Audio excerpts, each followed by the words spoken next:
Do not harm your neighbour. నీ పొరుగువానికి హాని చేయవద్దు. మూలవాక్యం చూసుకొని తర్వాత వివరణలో బైబిల్లోనికి వెళ్దాము. Proverbs chapter 3 verse 29. సామెతలు 3వ అధ్యాయం 29వ వచనం. నీ పొరుగువాడు నీ యొద్ద నిర్భయముగా నివసించినప్పుడు వానికి అపకారం కల్పించొద్దు. దేవుడు మాట్లాడండి, మనుషులు చెప్పింది కాదు. ఒకసారి ఆలోచించేయండి, నీకు అపకారం ఎవరు చేస్తారు? నీ కీడు ఎవరు చేస్తారు? నువ్వు ఎవరిని నమ్ముతావో వాడే నీ కీడు చేస్తాడు, వాడే మోసం చేస్తాడు. అంటే వాళ్ళు నరాల్లో వివరణలో బైబిల్ వివరణలోకి వెళ్తే చాలా వరకు ధ్యానిస్తాం. వారు నరాల్లో ఇతరులు కీడు చేయాలనే ఉంటుంది. చూడండి, కొంతమంది వాళ్ళ దగ్గర పని చేస్తున్నాడు ఉంటారు, వాడికి ఎలా కీడు చేయాలని ఆలోచిస్తారు. మంచి ఆలోచనలు ఉండవు వాళ్ళకి. అలాగే అన్నదమ్ములు ఉంటారు, వాళ్ళు తమ్ముడికి ఎలా కీడు చేయాలా, అన్నికి ఎలా కీడు చేయాలని ఆలోచిస్తారు. అక్క చెల్లెళ్ళు ఉంటారు, వాళ్ళు కూడా అంతే, చెల్లికి ఎలా కీడు చేయాలా, అక్కకి ఎలా కీడు చేయాలని ఆలోచిస్తారు. అది ఎలాగొస్తుంది అంటేనండి, దుష్టుడి నుంచి సంక్రమిస్తుంది అది. నా వరకు అండి, నేను ఇవాళ 73 సంవత్సరాలు బీపీ లేకుండా, షుగర్ లేకుండా, ఆరోగ్యంగా, ఆధ్యాత్మికంగా అన్ని విషయాల్లో బాగున్నాను నేను. 3వ యోహాను పత్రిక 2వ వచనం. ప్రియుడాన్ని ఆత్మలో వర్ధిల్చున్న కొలది అన్ని విషయాల్లో వర్ధిల్చు సౌఖ్యంగా ఉండాలి. ఇది అందరికీ సంభవించదండి. దైవ సేవకులు కూడా చాలామంది పెద్ద సేవకులు ఉంటారు, వాడికి చదువు ఉండదు. పెద్ద సేవకులు ఉంటారు, భార్య వదిలేసి వెళ్ళిపోతుంది. పెద్ద సేవకులు ఉంటారు, పిల్లలు భ్రష్టుల్లో జీవిస్తుంటారు. అనేకమైన బలహీనతలు ఉంటాయి. మరి దేవుని మహాకృపను బట్టి అండి, నేను 73 సంవత్సరాలు బీపీ లేదు, షుగర్ లేదు, జబ్బులు లేవు, ఆరోగ్యపరంగా ఉన్నాను, ఆధ్యాత్మికంగా ఆరోగ్యంగా ఉన్నాను. భార్యతో సమస్యలు లేవు, కొడుకుతో సమస్యలు లేవు, తోడలతో సమస్య లేదు, మనవరాలతో సమస్య లేదు, హ్యాపీగా జీవిస్తున్నాను. ఒక చర్చ్ బిల్డింగ్ రావాలి, అది ఒకటే తప్ప అన్ని విషయాల్లో దేవుడు నన్ను సమృద్ధిగా దీవించాడు. కారణం ఒకటి ఏంటంటే, ఎదుటివాడికి కీడు చేయాలనే ఆలోచన నాకు ఉండదండి. అమెరికా దేశంలో 93వ సంవత్సరంలో నాతో పాటు ఒక రిటైర్డ్ హెడ్ మాస్టర్ గారు వచ్చారు. చాలా పెద్ద స్కూల్కి చేశారు ఆయన. ఎంఏ బీఈడి చదువుకున్నాడు, హెడ్ మాస్టర్. చదువు ఉంటుంది కానీ అంటే ఇంగ్లీష్ మాట్లాడలేరు. చదువుకి ఇంగ్లీష్ మాట్లాడడానికి కనెక్షన్ లేదు. ఇంగ్లీష్ చదవగలరు, రాయగలరు కానీ మాట్లాడలేరు. మాట్లాడడం అనేది ఏంటంటే ప్రాక్టీస్ వల్ల వస్తుంది. ఆ ప్రాక్టీస్ చేయాలి. మా ఇంట్లోనే అనుకోండి, మా ఇంట్లో తెలుగు ఉండదు, అంతా ఇంగ్లీషే మాట్లాడుకుంటాం. పాస్టర్ గారు ఎంఏ బీఈడి కానీ ఆవిడకి ఇంగ్లీష్ మాట్లాడడం రాదు, కానీ ట్రై చేస్తుంటుంది మాట్లాడి. పోనీలే, మా ఇంట్లో తెలుగు మీడియం ఇవ్వడం వల్ల 4 తెలుగు మాటలు వినిపిస్తాయి అని అనుకుంటా. ఆయన ఏంటంటే అంతా ఎంఏ బీఈడి హెడ్ మాస్టర్ కానీ ఇంగ్లీష్ రాదు, మాట్లాడటం రాదు. రాయడం చదవడం చేస్తే మాట్లాడటం రాదు. ఒక క్యాంప్లో ఉన్నామన్నమాట మేము. ఒక దొరగారు వచ్చారు ఆయన దగ్గరికి. ఆయనతో మాట్లాడుతూ వాళ్ళ చర్చికి తీసుకెళ్ళడానికి రమ్మంటున్నాడు. ఆయన నన్ను బాబు నేను పిలిచాడు. పెద్ద అయినా మా నాన్నగారి వయసు. ఏంటి అంకుల్ అన్నాడు. బాబాడు ఏంటి చెప్తున్నా నాకు అర్థమవట్లేదు, కొద్దిగా నువ్వు మాట్లాడాను. నేను అన్నాను, అంకుల్ తెలుగులోనే చెప్పాను, అది తెలుగు రాదు కదా. అంకుల్ మీరు ఒకటి అర్థం చేసుకోండి, నేను ఎప్పుడైతే ఇంగ్లీష్లో ఆడితో మాట్లాడానో మీకు ఇంగ్లీష్ ఎప్పుడైతే రాదని తెలిసి అది మిమ్మల్ని వదిలేసి అంటామంటాడు. నేను అలాగే మీకు కీడు చేయలేను, దయచేసి మీరు వచ్చి ఆయన ఇంగ్లీష్ ఆడితే మీరే గొడవపడండి అని చెప్పాను. కానీ ఆయనకి నేను మోసం చేయాలంటే చేయగలను, ఆయనకి మోసం చేయాలంటే చేయగలను. వీడికి తెలుగు రాదు, వీడికి ఇంగ్లీష్ రాదు, నేనే వస్తాను పదరాని దొరతో చెప్పగలను. నాకు మంచి స్నేహితుడు అండి, అంటే నేను బాగా నమ్మిన స్నేహితుడు. నాకు కష్టం కలిగినప్పుడు సహాయం చేసిన కూడా స్నేహితుడు. నాకు కెనడా దొరలు వచ్చారు ఫస్ట్ టైం. వాళ్ళు వెరీ రిచ్ పీపుల్ అనమాట. ఆయన పెద్ద పోలీస్ ఆఫీసర్. నేను చాలా ఇష్టపడ్డాడు, ఎందుకంటే ఆయన ఫస్ట్ మీటింగ్స్కి వచ్చిన నేను చాలా సహాయం చేశాను. సెకండ్ టైం వచ్చాడు, మీటింగ్స్ అయినా ఏర్పాటు చేశాను. నా క్లోజ్ ఫ్రెండ్ ఆయన, లోకల్ ఆయన, పెద్ద సంస్థ ఆయన చాలా క్లోజ్ నాకు. నాతో అన్నాడు, ఆ మీటింగ్స్కి నా దగ్గర రోజు మీటింగ్స్ ఇవ్వు అన్నాడు. నీకు ఎలా సహాయం చేయాలో, అప్పుడు నాకు చర్చ్ లేదు, నీకు ఎలా సహాయం చేయాలో నేను వాళ్ళకి తెలియచేస్తాను అని 3 రోజుల తర్వాత చేసిన పని ఏంటంటే ఆ దొరలను ఆయన దొంగిలించి 2 కోట్ల రూపాయలు వాళ్ళకి ఇచ్చి పెద్ద చర్చ్ బిల్డింగ్ కట్టించారు. ఇప్పుడు ఉంది ఆ బిల్డింగ్. నేనేం బాధపడలేదండి. అది చేసింది కరెక్ట్ చేశాడా రాంగ్ చేశాడండి? ఈ మాట పొరుగువానికి కీడు చేయడం. నేనేమీ బాధపడలేదు. ఏంటి నన్ను ఎవడైనా కీడు చేసిన వాళ్ళు కొంతమంది చచ్చిపోయారు, చాలామంది చచ్చిపోయారు. ఇవాళైనా ఎవడైనా నాకు వ్యతిరేకంగా మాట్లాడితే దానికి కీడే జరుగుతుంది. కారణం ఏంటంటే నేను కళ్ళ గొడవల గురించి చెడుగా ఆలోచించను, మంచిగానే ఆలోచిస్తాను. మరోజు తెల్లవారి మా ఇంటికి వచ్చాడు ఆయన. మా ఇంటికి వచ్చి నెమ్మది కూర్చున్నాడు నా ఇంటి ముందు. పెద్ద సంస్థ డైరెక్టర్, మన యూనివర్సిటీ కూడా పిలిచాడు. ఏం అంత నెమ్మదిగా ఉన్నావు, ఏమైందని అడిగాను. ఆ ఊరందరూ నన్ను తిడుతున్నారు, నీ దొరలు నేను దొంగిలించానని. నేను ఎవడేమనుకుంటాను నీకెందుకు, నా మీద నీకేం కోపం లేదా అన్నాడు. నేను అన్నాను, నేను ఒకప్పుడు నేను నిజంగా ప్రేమించుంటే ఇవాళ ప్రేమిస్తాను, ఇవాళ నేను నిజంగా ప్రేమిస్తే రేపు ప్రేమిస్తాను, నాకు నేను ఏదే ద్వేషం లేదని చెప్పి నేను ఇవాళ చెప్తున్నానండి. మా నాన్నగారు గ్రేట్ మ్యాన్ అండి. మా నాన్నగారు షిప్యార్డ్లో సీనియర్ ఇంజనీర్ చేశాడు. ఆయన ఒక పెద్ద తత్వవేత్త, మాకు ఎన్నో నేర్పించిండండి. మా నాన్నగారు చెప్పాడు, నీ పక్కన కోట్లు ఉన్నా సరే నీది కాకపోతే ముట్టుకోదురా అని. నాది కాంతి నేను ఎప్పుడు ఆశించినండి. అన్ని అర్హతలు, అన్ని ఆస్తులు పట్టించుకోవాలని, అక్క ఆస్తులు, చెల్లి ఆస్తులు పట్టించుకోవాలని నాకు ఎప్పుడు ఉండదండి. మీరు గమనించండి, తమ్ముడికి ద్రోహం చేసినాడు శిక్ష అనుభవిస్తాడండి భూమి మీదే. అన్నికి ద్రోహం చేసినాడు శిక్ష అనుభవిస్తాడు భూమి మీదే. చెల్లికి ద్రోహం చేసిన అక్క శిక్ష అనుభవిస్తుంది భూమి మీదే. అక్కకి ద్రోహం చేసిన చెల్లి ఇక్కడే శిక్ష అనుభవిస్తుంది. నేను నమ్మిన వాళ్ళకి ఎప్పుడూ కీడు చేయకండి. నా హోల్ లైఫ్లో నేను చేయలేదండి, నా హోల్ లైఫ్లో. అందుకే అనేకమైన ఎగ్జాంపుల్స్ ఉన్నాయి. మీరు ఏదైనా వచ్చినా నేను ఫ్రాంక్గా చెప్తాను. నన్ను ఎందుకు అందరు లైక్ చేస్తారంటే, నా కొడుకు ఎలా చెప్తానే మీకు అలాగే చెప్తాను, నా భార్యకి ఎలా చెప్తాను మీకు అలాగే చెప్తాను. మీరు కదా నా ఇష్టానుసారంగా చెప్పను మీకు. ఇవాళ మన సంఘం నిలబడి ఉన్నదంటే ఈశ్వరరావు గారు, మన జ్యోతి గారు వాళ్ళ ఫాదర్ ఒక మాట చెప్పాడు ఒకసారి నాకు, పాస్టర్ గారు మీరు అడవిలో చర్చిపెట్టి అందరూ వచ్చేస్తారేనండి. ఏం ఈశ్వరరావు అన్నాడు, మీరు కుటుంబాలతో అనుబంధం కలిగి ఉంటారండి అన్నాడు. నేను గృహదర్శనాలు చేసినప్పుడు మాకు కుటుంబం జరిగి ఆ భార్య ఇప్పుడు వచ్చారు, అరే మీ ఇంటికి వస్తే నా ఇంటికి వచ్చినట్టే ఫీల్ అవుతాంటారని చెప్పి, ఆ ఇంట్లో కూర్చుంటే నా ఇంటికి వచ్చినట్టే ఫీల్ అవుతాను. మీ ఇళ్ళకి వస్తాను కదా, నేను ఏదో పరాయిడి ఇంటికి వెళ్ళాను అనుకోండి, మా ఇంటికే వచ్చానంటట్టుగా ఉంటుంది. మీరు నా మనుషులని ఉంటుంది. ఏంటి మీరు నా మనుషులని, నా కొడుకు కంటే ఎక్కువ అంటే ఆడు నాకు కీడు చేసి సంఘంలో తిరుగుబాటు చేస్తే ఆడు దేవుడు ఏడు చేస్తాడండి. వాడు పోయాడు. అరే పాటలు పాడాలంటే తిరిగిపోయి పోయాడు, అంతే అర్థంతంగా పోయాడు. వాటితో పాటు ఇద్దరు క్రూయల్ ఫెలోస్, ఇంకా చిన్న నువ్వు పాస్ట్గా పిలువబడ్డావురా, నిన్ను దేవుడు ఓ సండే స్కూల్ టీచర్గా పిలిచాడు, పాటలు పాడమంటే ఆడు గుడి కట్టాడు. ఆడికి పెద్దలు కూడా సహకరిస్తుంటారండి. వాళ్ళ అంతం ఎలాగుంటుందంటే చాలా భయంకరంగా ఉంటుందండి. ఎప్పుడైనా సరే మీరు మనసులో పెట్టుకోండి, ఒకడికి కీడు చేయాలని ఆలోచన పెట్టుకోకండి. బైబిల్ వివరంలో చాలా స్పష్టంగా చెప్తాం, ఒక్కడిది ఆశించకండి. మా అన్నదమ్ముల దగ్గర 100 రూపాయలు కూడా నేను ఒకటి దగ్గర తీసుకోలేదండి. మా నాన్నగారిని 100 రూపాయలు నేను అడగలేదు. నాకు అంత పౌరుషం ఉంటేనండి. 10th క్లాస్ ఫెయిల్ అయిపోయాను. 10th క్లాస్ ఫెయిల్ అయిపోతే సెప్టెంబర్ మళ్ళీ పరీక్ష రాయాలి.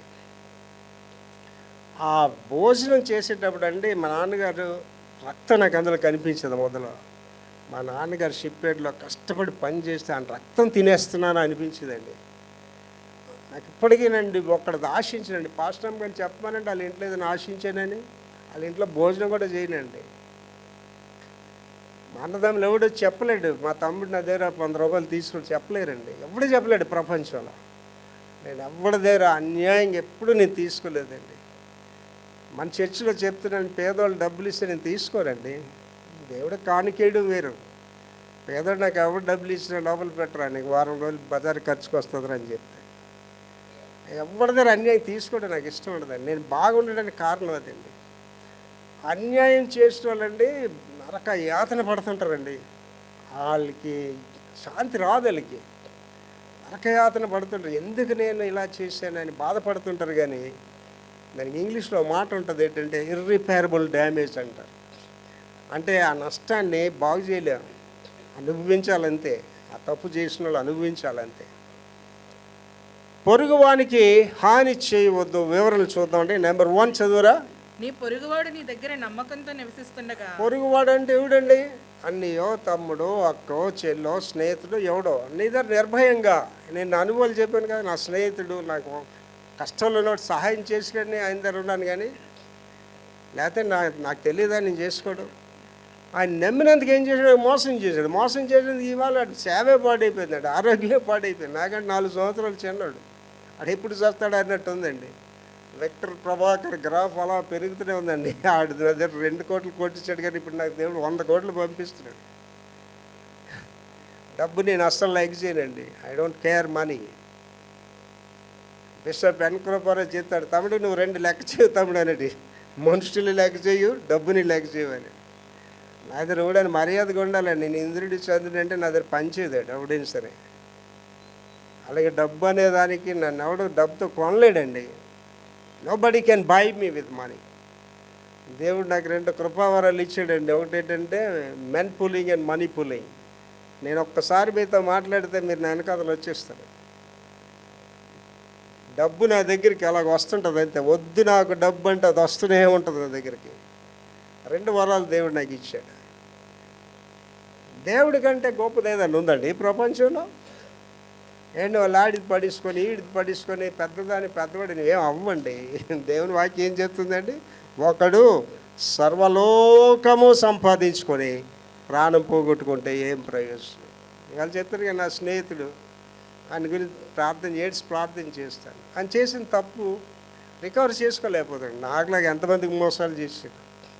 ఇవాళ ఒకగాన కొడుకు సేవలో ఇంట్రెస్ట్ లేదు, పిల్లలు ఆడపిల్లలు మాట వినరు, అది ఆరోగ్యం పాడైపోయి ప్రార్థన చేస్తున్నాడు. ఇక 2 క్యాంపస్లు ఉన్నాయి ప్రభు, ఆ క్యాంపస్ ఆడే నా ఇంటికి వచ్చి నాకు ఇచ్చేసినా చేయి ప్రభు, దాన్ని అక్కడ డెవలప్ చేస్తాడు, ప్రార్థన చేస్తున్నాడు.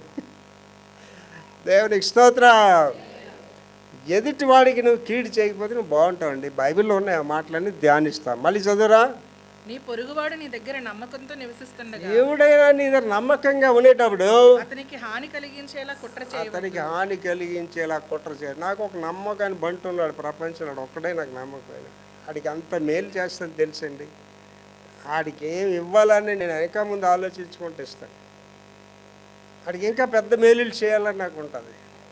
ఒకళ్ళు కష్టపడి సంపాదించుకుంది అడిగి నేను ఇలాగే చేయగలను వాడికి. కారణం ఏంటంటే నా దగ్గర ఏమన్నాడండి?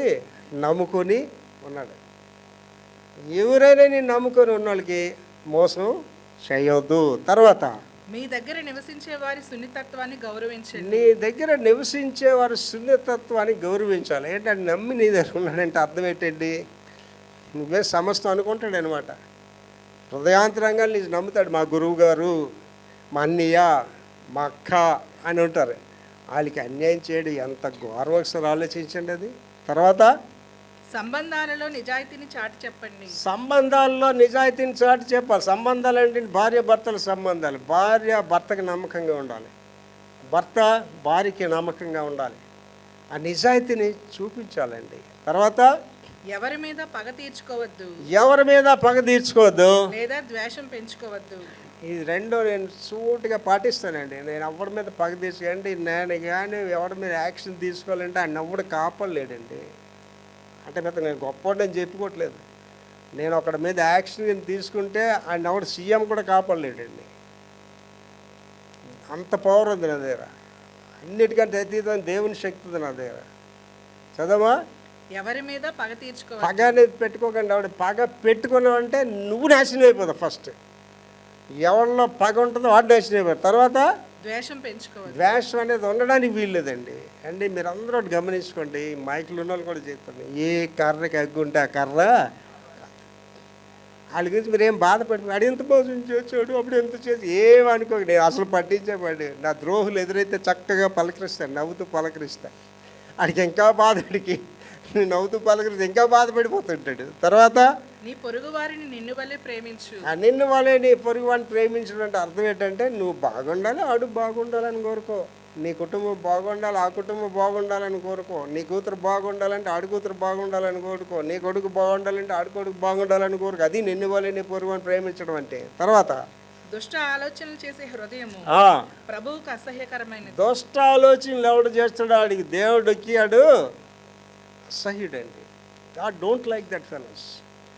అంటే నేను మన చర్చిలో కూడా ఉంటారు, కొంతమంది పిల్లలు ఉంటారు, ఎంత గర్వం అంటేనండి, తల్లిదండ్రులు లెక్క చేయరు, పాస్టర్లు లెక్క చేయరు.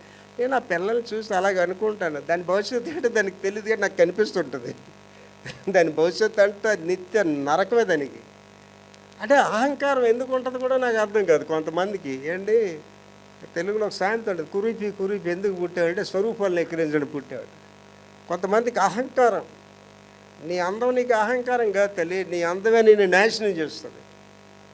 నీ ధనం నీకు అహంకారం కాదు, నీ ధనమే నిన్ను నాశనం చేస్తుంది. అందము మోసకరము, సౌందర్యము వ్యర్థము, ధనము సమస్త కీడులకి మూలం. తర్వాత కారణం లేకుండా నీ పొరుగు వారికి కారణం లేకుండా నీ పొరుగువానికి వ్యతిరేకంగా సాక్ష్యం చెప్పవద్దు. అది ఆడెవడో నీకు తెలియదు, ఏదో మన ఎరిగే పొరుగోడు. కారణం లేకుండా కానీ అడుగుని చెట్ట మాట్లాడికే. అండ్ కొంతమంది నోరు ఇప్పితే ఆడి బతికినది తెలుసు, అదా దాన్ని బతికినది తెలుసు అంటే ఎత్తుకోవడమే వాళ్ళ గురించి చెడు మాట్లాడతారు. తర్వాత మోసం చేయడానికి నీ మాటలను ఉపయోగించు. మోసం చేయడానికి నీ మాటలు ఉపయోగించదు. దేవుడిని మీరు ఆలోచించేయండి, ఈ మాట సేవకులకు వర్తిస్తుంది. మీరు చాలా అదృష్టవంతులండి, నిజంగా మీరు చాలా అదృష్టవంతులు. సేవకులు చేసే మోసాలే కదండి. అడొకడు అంటాడంటే పాస్టర్ ₹1,00,000 ఒక్కొక్క కుటుంబం ఏమంటున్నాడంటే ఆడేదో కార్ పార్కింగ్ కొంటాడంటే. ఇవాళ ఎన్ని మోసాలు కదండి. శామ్యుల్ బాబు నేను మాట్లాడుకుంటున్నా, ఈ సేవకులందరూ అడుక్కుని నా కొడుకులే. మీరు చాలా అదృష్టవంతులు, నాలాంటి సేవకుడు ఉన్నాడు. మిమ్మల్ని ఎప్పుడైనా డబ్బులు ఇవ్వని అడిగానండి? మిమ్మల్ని ఎప్పుడైనా ప్రెజరైజ్ చేసామా? ప్రెజరైజ్ చేయలేదు. ఇవాళ చూడండి ఓ పెద్ద సేవకుడు ఉన్నాడు అంటే దేవుడు ఎంతగా దీవించాడంటే ఆడు సొంతగా విమానం అనే స్థాయికి దీవించాడు. ఏంటి సొంతగా విమానం అనే స్థాయికి ఉండే సేవ ఎలా చేయాలండి? ఆడేం ప్లాన్ చేశాడంటే ఎంపీలని ఎమ్మెల్యేలు అందరినీ విమానం ఎక్కించి ప్రపంచంతో అడుక్కోవడానికి వెళ్ళడానికి ప్లాన్ చేశాడు. గవర్నమెంట్గా తెలిసి ఏం చేశాడు, మొత్తం ఆడి ఆస్తులన్నీ కూడా జప్తు చేసి పడేసాడు. ఇవాళ ఆలోచించేయండి, ఇప్పుడు పెద్ద హైదరాబాద్లో మెగా చర్చ్ ఉన్నాడు, ఆడి పేరు చెప్పను. వాటి దగ్గర ఇవాళ కోటాను కోట్లు మూలుగుతున్నాయి. విశాఖపట్నంలోనే కొన్ని కోట్లు పెట్టి స్థలం కొనేసాడు. ఆడు ఎక్కడ పడితే ఆడు కోట్లు పెట్టి స్థలాలు కొనేసాడు, పేద పాస్టర్కి సహాయం చేయడు. ఆడు ఈ వాళ్ళకి కూడా ప్రసంగాలు అడుక్కుంటూనే ఉంటాడు, మోసపు మాటలే చెప్తాడు. వాళ్ళు అక్కడ గుడి పెడతాడు, ఎక్కడ పెడతాడు, డబ్బులు ఇవ్వండి అంటాడు. అండి మిమ్మల్ని ఎప్పుడైనా డబ్బులు అడిగానండి నేను? పాస్టర్స్ కాన్ఫరెన్స్ 14 పెట్టామండి. 14 దానికి డబ్బులు ఎవరిని అడగలేదు. ఎవరో ఇవ్వాల్సిన వాళ్ళు ఇచ్చారు తప్ప ఎవరిని అడగలేదు. కొన్ని లక్షలు ఖర్చు పెట్టామండి. ఢిల్లీ కాన్ఫరెన్స్కే 5 లక్షల దగ్గర అవుతుందండి. మా విమానం టికెట్లకే 1,00,000 పైన అవుతుంది. ఏంటి ఒక సామాన్యుడిగా ఉంటూ నేను పెద్ద పెద్ద ప్రాజెక్ట్స్ చేస్తుంటే ఆడంత డబ్బులు ఉన్న వాళ్ళు ఎంత పని చేయాలండి? ఇంకా మోసపు మాటలే చెప్తాడు, ఇంకా అడుక్కోవడమే, ఆడికి ఇంకా అడుక్కోవడమే. మోసం అంటే సేవకులు మోసకులేదు. రాళ్ళు వల్ల ఇవాళ మనకెంత చెడ్డ పేరండి. ఏ సేవకుడు నిజమైన సేవకుడో ఏ సేవకుడు దొంగ సేవకుడు తెలియని పరిస్థితి. అయితే దొంగవాడి మాటలే నచ్చుతాయి, అబద్ధికుడి మాటలే నచ్చుతాయి. అమ్మ యేసుప్రభు గారు బోధలు నాకు అసలు ఇష్టం ఉండదు అమ్మ. ముష్కర్లోరా అంటాడండి ఆయన, సుఖం కొట్టని సమాధులు అంటాడండి. ఈయనైతే అంత మంచి పాస్ట్ గారు అంటే నీ తప్పుని చెప్పే పాస్ట్ నీకు అవసరం లేదు. నిజమైన స్నేహితుడు గాయములు చేస్తాడు. ఎవరినైతే దేవుడు ప్రేమిస్తాడో వారిని గద్దిస్తాడు. గద్దింపు మనం అడగాలి తప్ప నువ్వు చేసే పనికి మళ్ళీ పనికి దేవుడు సమర్థన ఎప్పుడు అడుక్కోకండి. తర్వాత సాధ్యమైతే నీ వంతుగా అందరితో శాంతియుతంగా జీవించు. ఏంటో చదవండి. సాధ్యమైతే నీ వంతుగా అందరితో శాంతియుతంగా అంటే అందరితో శాంతిగా జీవించడం సాధ్యం కాదు. అందుకే ఏమంటాడు అక్కడ, సాధ్యమైతే. కానీ నేను అందరితో కూడా క్షేమంగా ఉంటానండి. నవ్వుతూ నువ్వు పనికి మళ్ళీ అని చెప్తాను, నవ్వుతూనే. అండ్ ఆలోచన చేసుకోండి, మీకు అర్థమయ్యే స్టైల్లోనే చెప్తున్నాను. మీరున్న ప్రదేశంలో మీరందరితో సఖ్యంగా ఉన్నారా? మీ ఎరిగింటోళ్ళు పొరిగింటోళ్ళు మీతో ప్రేమగా మాట్లాడుతున్నారా? లేదంటే మీరు లేదని లెక్క అంతే.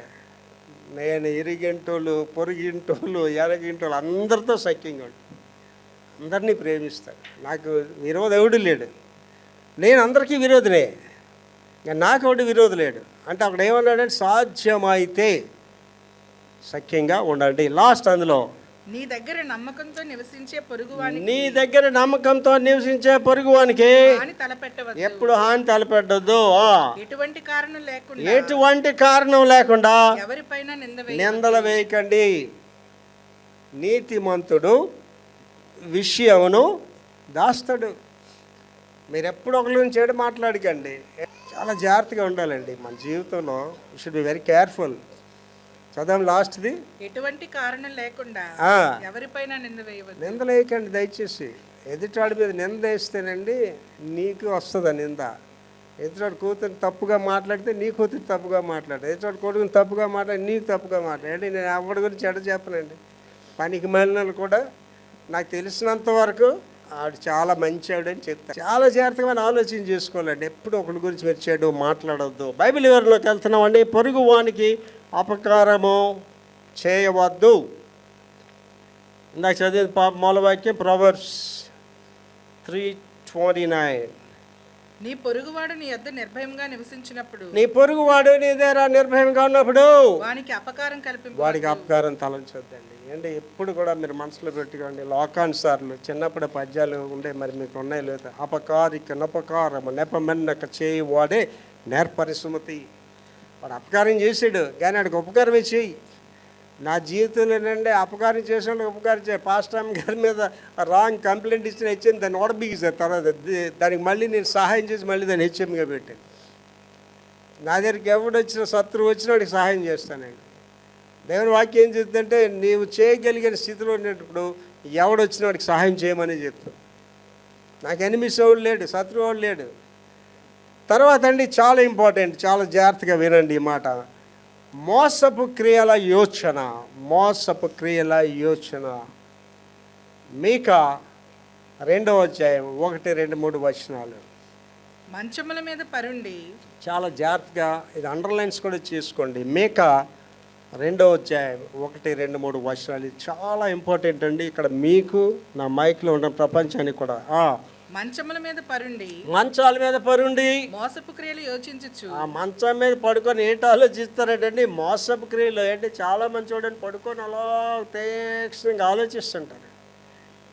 ఈ అమ్మ నాన్న అనుకుంటారు మా అమ్మాయి పడుకుని పోయింది కానీ అనుకో దుప్పటి ఇలా ఫుల్గా కప్పేసి ఆ ఫోన్లోనే మాట్లాడుతూనే ఉంటుంది. ఆ భర్త ఇటు పడుకుంటే ముసుకేసి పడుకుంటే నా భార్యకి అంతనే అవుతున్నాయి. రాత్రి 2 వరకు ఫోన్లోనే అలా మాట్లాడుతూనే ఉంటుంది. చదవమా? మంచముల మీద పరుండి మోసపు క్రియలు యోచించు. ఈ మంచాల మీద పడుకునేటప్పుడే మోసపు క్రియలు ఆలోచనలు వస్తాయట. దుష్కార్యములు చేయవారికి శ్రమ. దుష్కార్యములు చేసేవాడికి శ్రమ. అంటే చెడ్డ పనులు చేసేవాడికి శ్రమ. అలాగు చేయుట వారి స్వాధీనంలో ఉన్నది గనుక. అలాగ చేయటం వాళ్ళ స్వాధీనం. వాడికి ఎంతసేపు నేను ఈడికి ఈడి చేయాలా వాడికి ఈడి చేయాలా, ఎవడిల్లు తగలబెట్టాలి ఎవడిల్లు పడేసుకోవాలా. వారు ప్రొద్దు పొడవుగానే చేయుదురు. వారు ప్రొద్దు పొడవుగానే చేస్తారు. వారు భూములు ఆశించి పట్టుకొందురు. ఏం చేస్తారండి? ఎదుటి భూములు ఆశించి పట్టుకుంటారు. ఏంటి నాకు ఇవాళ మొన్న మా అబ్బాయి తీసుకెళ్ళాడు, చాలా భూములు వచ్చింది. ఆ భూములన్నీ చూసిన తర్వాత నాకు ఒక మాట జ్ఞాపకం వచ్చింది. భూమి అటండి ఆ భూస్వామి వెళ్తే నవ్వుకుంటుందట. ఒరే మీ తాత చూసాడరా, మీ తాత చచ్చిపోయాడరా, మీ నాన్న వచ్చాడరా, ఆడు భూమి చూసాడరా, ఆడు చచ్చిపోయాడరా, నువ్వు వచ్చావా, నువ్వు భూమి నవ్వుకుంటుందట. ఎంతమందిని చూసిందండి భూమి. మన తాతలు భూమి అక్కడే ఉంటుంది, మనమే ఉండవు. అందుకే నాకు వీటి మీద ఆశ కూడా ఉంటుందండి. నాకు చర్చి బిల్లు కొట్టి చూస్తే చాలు, నాకు ఎవడో భూములు కావాలి ఆశ కూడా నాకు లేదు. చదవమా? వారు భూములు ఆశించి పట్టుకొందురు. ఎదుటి భూమితో నీకు పని ఏంటండి? నీ భూమి నీకు ఉంటే చాలు. ఇండ్లు ఆశించి ఆక్రమించుకుందరు. ఇల్లు కూడా పడేసుకుంటారండి. మీరు చూడండి కొన్ని ఇల్లు పడేసుకుంటుంటారు అంతే. అలా కనిపెడుతుంటాడు. అన్నీ ఎప్పుడు చచ్చిపోతాడా, వదిన ఎప్పుడు చచ్చిపోతా, ఇల్లంతా కొట్టేద్దామనే. నువ్వు పట్టుకెళ్తావండి. మీ అన్నీ చచ్చాడు, మీ వదిన చచ్చేది, అందరూ చచ్చాడు, నువ్వు పట్టుకెళ్తావా? అమ్మ నా ఇల్లు అని డమ్మని పడి చచ్చిపోతావు. నువ్వు పోతావు, నిన్ను పట్టుకుని వెళ్ళిపోతారు. అర్థమైందండి? ఒక మనిషిని వాని కుటుంబమును, ఒక మనిషి వాడి కుటుంబం, ఇంటి వాణిని వాని స్వాస్థ్యమును, ఇంటి వారు వారి స్వాస్థ్యము అన్యాయంగా ఆక్రమిస్తారు. ఏంటి నేను చెప్తున్నాను, గర్వంగా అతిశయంగా చెప్పగలను. నేను అన్యాయంగా ఎవడు దగ్గర ఒక నయా పైసా తీసుకోలేదండి. నా భార్యని అడిగండి, అలాగే కట్న కానుకలు ఇచ్చారు. నో, కట్నాలు తీసుకున్నాడు ఎవడైనా మన చర్చిలో ఉంటాడు, నీచ నిత్కృష్టుడు అన్నాడు అంతే. ఆడికంటే దరిద్రుడు కూడా ఒకడు ఉన్నాడు మన చర్చిలో ఒకడు ఉంటే. కట్నాలు తీసుకున్నాడు ఎవడని ఉంటే తీసుకెళ్ళి డబ్బులు వాళ్ళకి ఇచ్చేయండి, లేకపోతే శాపమే మీకు అది. అదేంటండి పాస్టర్ గారు కట్నం శాపమా ఏంటన్నాడండి అక్కడ? పేదవారికి నువ్వు బెగ్గబట్టిన ధనము పరలోక రాజ్యంలో కేకలేస్తుందట. తర్వాత అమ్మా కాబట్టి యెహోవా సెలవిచ్చినదేమనగా ఇప్పుడు రిజల్ట్. ఇప్పుడు అంతా ఏంటండి? ప్రాసెస్ అనమాట. రోగంకి స్కానింగ్ తీశారనమాట, టెస్టులు రాశారనమాట. టెస్టుల రిపోర్ట్ విన్నారు మీరు. ఇప్పుడు ట్రీట్మెంట్. టెస్టుల రిపోర్ట్ విన్నారు, ట్రీట్మెంట్ ఏంటి చదవమా? గొప్ప అపాయ కాలం వచ్చుచున్నది. యెహోవా ఏమంటున్నాడండి? రే ఎదుటోడు ఇల్లు పడేసుకున్నాడా, ఎదుటోడు అర్హతలు పడేసుకున్నాడా, ఎదుటోడు భూములు పడేసుకున్నాడా, గొప్ప అపాయ కాలం వచ్చుచున్నది. నీకు గొప్ప అపాయకాలం వస్తుంది రోయ్. దాని క్రింద నుండి తమ మెడలను తప్పించుకొనలేక మెడలు తప్పించుకోలేనట్లు గర్వముగా నడువలేకుండా గర్వముగా అంటే అంతవరకు ఏంటంటే లాడు భూమి పడేసుకున్నాను, ఇల్లు పడేసుకున్నాను, డబ్బులు ఓ అంటున్నాడు. ఆ తర్వాత అలా నడ్డానికి మెడలు తప్పించుకొనలేకుండా చేస్తాడు దేవుడు. అంటే గర్వాన్ని అణిచివేస్తాడు అంటున్నాడండి. ఈ వంశమునకు కీడు చేయని ఉద్దేశించి నీ వంశానికే కీడైపోద్దండి నువ్వు చేసిన పని అండి, నీ వంశానికే అండి. చాలామంది మా పిల్లల గురించి సంపాదించాం అనుకుంటారండి. అది పేరు చెప్పకూడదు కదండి. ఒక లాయరు ఆ police quarter, Allipuram police quarter ఎదురుగా ఇప్పటికీ అది బీడ్ భూమిలాగా ఉంటుంది, ఎవడు ఆ స్థలం ఆక్రమించుకోలేదు. క్రిమినల్ లాయర్ అండి వాడు రేప్ అయిపోయిన అమ్మాయిల్ని వ్యభిచారని వాదించుకోడండి కోర్టులోని. ఎంత ఏడ్స్ ఉంటారండి ఆడపిల్లలు, కుటుంబాలు ఎన్ని బాధపడి ఉంటాయండి. వాడు బ్రతికుంటుండగానే వాళ్ళ అమ్మాయిని చంపేసాడండి అల్లుడు. వాడు బ్రతికుండగానే వాళ్ళ అబ్బాయి గొప్ప కాలంలో చచ్చిపోయాడండి. ఆడు కుళ్ళు చచ్చిపోయాడు. అది ఇంకా దెబ్బల్లాగే ఉందండి. ఆ ఇల్లు దెబ్బల్లాగే ఉంది. ఇక్కడ ఎల్ఐసి బిల్డింగ్ డౌన్లో రండి, కృష్ణా గార్డెన్స్కి వెళ్ళి కార్నర్లో ఒక ఇల్లు ఉంటుంది, అది ఒక డాక్టర్దే. ఆడు దుమ్ములు బాగు చేసి దుమ్ము ఎరగొట్టి ఆ దుమ్ము పెట్టి బోల్డ్ డబ్బు సంపాదించాడు. అది అలా శ్మశానం లాగా ఉంటుంది, బూత్ బంగ్లా లాగా ఉంటుంది. ఆ కార్నర్లో ఉంటుంది ఎల్ఐసి బిల్డింగ్ డౌన్లో, ఆ కృష్ణా గార్డెన్స్కి వెళ్ళే దారిలో ఉంటుందండి. అండ్ ఇలాంటి వాళ్ళని చాలామందిని చూశానండి. అందుకే నేను ఎవరిది నయపేసి ఆశించనండి, భయం కూడా ఆశించిన అవడదు కూడా. నా తిండి నాకు ఉంటే చాలు, నా బట్ట నాకు ఉంటే చాలు అనే ఉంటానండి. తర్వాత అయిపోయింది. లాస్ట్ భాగం మళ్ళీ చదువు. దాని క్రింద నుండి తమ మెడలు తప్పించుకొనలేనట్లు గర్వముగా నడవలేనట్లు వంశానికి కీడు చేసేసాడు. అహంకారులు అని చూడండి అండి, ఈ మాటలు చెప్తే బాధగా ఉంటుందండి. అహంకారులైన స్త్రీల భర్తలు వేరంగా చచ్చిపోతారండి. గర్విష్ఠురాళ్ళకి భర్తలు చచ్చిపోతారు. మళ్ళీ ఎలాంటి భర్తలు చచ్చిపోతారండి? యోగ్యతలు ఉన్న భర్తలు చచ్చిపోతారండి. దాని బ్రతుకు చాలా భయంకరంగా తయారైపోద్దండి. నేను అలాంటి వాళ్ళు చాలామందిని చూశానండి. చదవ లాస్ట్ భాగం మళ్ళీ. దాని క్రింద నుండి తమ మెడలను తప్పించుకోలేనట్లు గర్వముగా నడవలేనట్లు ఈ వంశమునకు కీడు చేయని గర్విష్ఠులను చూసి జాలి పడతాను. ఇంట్లో చెప్పరండి. పెద్దలకి మర్యాద ఎవరో, పాస్టర్కి మర్యాద ఎవరో, తల్లి మాట వినరు, తండ్రి మాట చెప్పరు. వాళ్ళని ప్రోత్సాహపరిచేలు కొంతమంది ఉంటారు ఇంట్లో. ఎవడికి నష్టం అండి? పాస్టర్కి నష్టం కాదు, సంఘానికి నష్టం కాదు. వాళ్ళ పరిస్థితి ఇదే, లాస్ట్ పరిస్థితి ఇదే. ఎందుకు పనికి మళ్ళీ తయారవుతారండి? నాశనానికి ముందు గర్వము, పడిపోవడానికి ముందు అహంకారం. దేవుడికి డబ్బు ఇచ్చాడా? సుఖంగా ఉండు. వాళ్ళు డబ్బు లేనివాడిని చూసి హేళన చేయొద్దు. దేవుడికి ఇల్లు ఇచ్చాడా? సుఖంగా ఉండు. ఇల్లు లేనివాడిని హేళన చేయొద్దు. దాని క్రింద నుండి తమ మెడలను తప్పించుకోలేనట్లు గర్వంగా నడవలేనట్లు వంశానికి కీడు వస్తుంది. అడ్రస్ లేకపోయారండి. నేను చూసిన ఫ్యామిలీస్ అండి, మా పెదనాన్న సొంత పెదనాన్నేనండి. ఆ పిల్లలు బంగారు పట్టీలు వేసుకునేవారండి, ఎంతో వైభవం అనుభవించారండి. ఇవాళ అడ్రస్లు లేరండి. నేను పాస్టర్ గారు నేను కూర్చొని అదే మాట్లాడుకున్నాను. కొన్ని ఫ్యామిలీస్ అడ్రస్లు లేరు.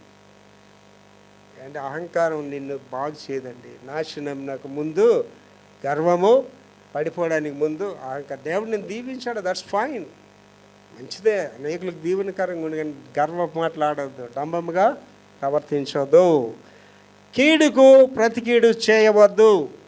లేవి కాండము 19:18. కీడుకు ప్రతి కీడు చేయకూడదు.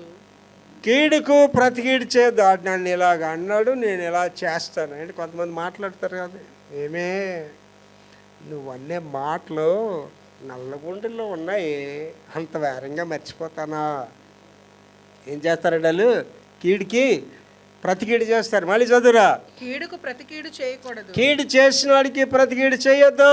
నీ ప్రజల మీద కోపం ఉంచుకొనక ఎవడి మీద కోపం ఉంచుకోవద్దు. నిన్ను వలె నీ పొరుగు వారిని ప్రేమింపవలెను. నిన్ను వలె నీ పొరుగు వాడిని ప్రేమించండి. మీ అమ్మాయి ఎలాగ ఉండాలనుకుంటారో ఎదుటి వాళ్ళ అమ్మాయి అలాగ ఉండాలని అనుకోండి.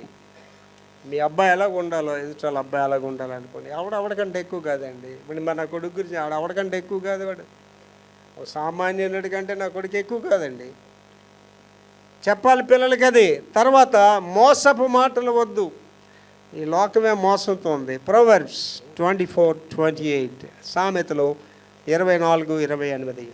నిర్నిమిత్తముగా నీ పొరుగు వాని మీద సాక్ష్యం నిర్నిమిత్తముగా నీ పొరుగు వాని మీద సాక్ష్యం పలకొద్దు.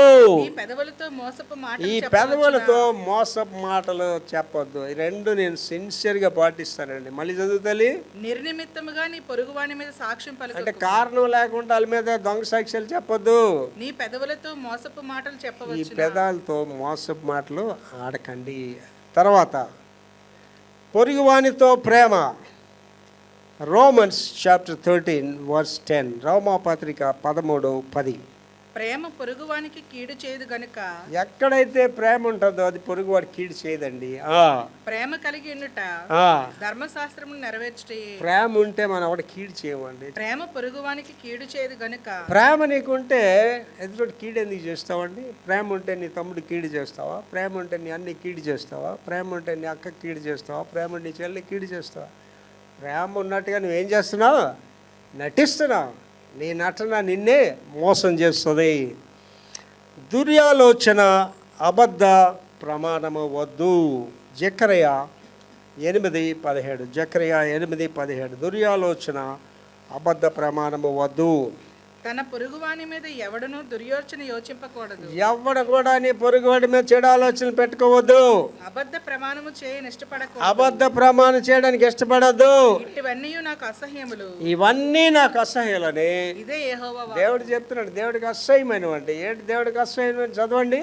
తన పొరుగువాని మీద ఎవడను దుర్యోచన పొరుగు వారి మీద నువ్వు చెడు ఆలోచనలు ఉంటే దేవుడికి అసహ్యం అంటున్నాడు అండి. తర్వాత అబద్ధ ప్రమాణము చేయని నువ్వు అబద్ధ ప్రమాణాలు చేస్తే దేవుడికి అసహ్యం అని చెప్తున్నాడు అండి. లాస్ట్ అండి, అందరితో సమాధానము. అందరితో సమాధానము. రోమన్స్ చాప్టర్ 12:18, రోమాపత్రిక 12:18. చదువురా.